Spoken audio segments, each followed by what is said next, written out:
আজকে হচ্ছে আমের আচার দেব।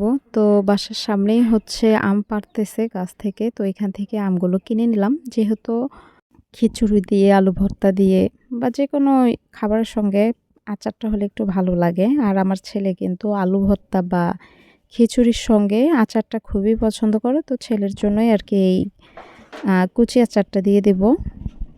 তো আচার দেওয়ার জন্য আমি কিন্তু আমগুলো এভাবে কুচি করে নিয়েছি। কিছু আম আরকি ছোলকাসহ কেটে নিয়েছি, আর কিছু আম হচ্ছে ছোলকা ছিলে ফেলে দিয়ে তারপর কুচি করে নিয়েছি।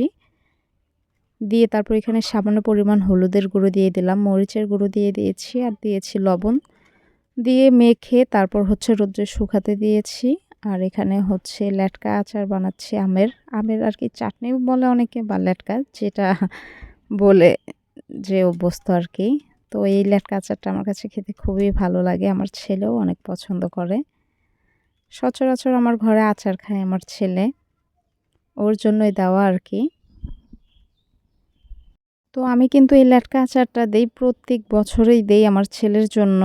অন্যান্য আচারের থেকে আমার এই লেটকা আচারটাই খুব ভালো লাগে। এটা হচ্ছে টক, ঝাল, মিষ্টি ৩ টার ফ্লেভারই পাওয়া যায়। যার কারণে আমি এই আচারটাই দেই। ওইভাবে কিন্তু আমি আপনাদের সঙ্গে আচারটা শেয়ার করিনি। আসলে ভিডিও অনেক বড় হয়ে যায়, যার কারণে কিন্তু শেয়ার করা হয় না। আর সচরাচর সংসারে অনেক কাজ থাকে, তো ওইভাবে আমি শেয়ার করিনি। তারপর হচ্ছে সন্ধ্যাবেলা আমার দেবরের ছেলের আরকি বার্থডে ছিল। তো ২ টা কেক আনা হয়েছে আর অনেক আয়োজন হয়েছে। তো ওইগুলো আর আমি ওইভাবে শেয়ার করলাম না। তো বাবুর এটাই ১ম জন্মদিন। আর এখানে মোমবাতি দিয়ে কেকগুলো আরকি সাজানো হচ্ছিল। এই যে জন্মদিন থেকে এসে আবার রান্না করলাম। এটা হচ্ছে আমার হাসব্যান্ডের জন্য রান্না করা হয়েছে। কারণ জন্মদিনে আমরা গিয়েছি। আমার হাসব্যান্ড ও আবার যায়নি। ওর অফিস ছিল। তো ওর জন্য দেশি মুরগি এভাবে আলু দিয়ে ভালো করে কষিয়ে তারপর সামান্য পরিমাণ ঝোল দিয়ে মাখা, মাখা ঝোল করব আরকি। তো কষিয়ে নিচ্ছি ভালো করে।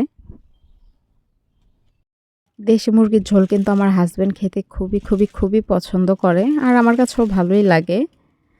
তো আজকে আর কথা বাড়াবো না। আমার ব্লগটা যদি ভালো লেগে থাকে অবশ্যই আমার চ্যানেলটি সাবস্ক্রাইব করে দেবেন। আর ভিডিওতে কিন্তু লাইক দিতে ভুলবেন না। ভিডিওটা লাইক কিন্তু অবশ্যই দিয়ে দিবেন। তো আজকে আর কথা বাড়াচ্ছি না। আজকের ভিডিওটা এই পর্যন্তই। আর এখানে কিন্তু আরেকটা কথা, মাংসতে কিন্তু আমি রসুনও দিয়েছি। দেশি মুরগিতে কিন্তু রসুন দিলে খেতে খুবই ভালো লাগে। তো আজকে এই পর্যন্তই। সবাই সুস্থ থাকবেন, ভালো থাকবেন। আল্লাহ হাফেজ।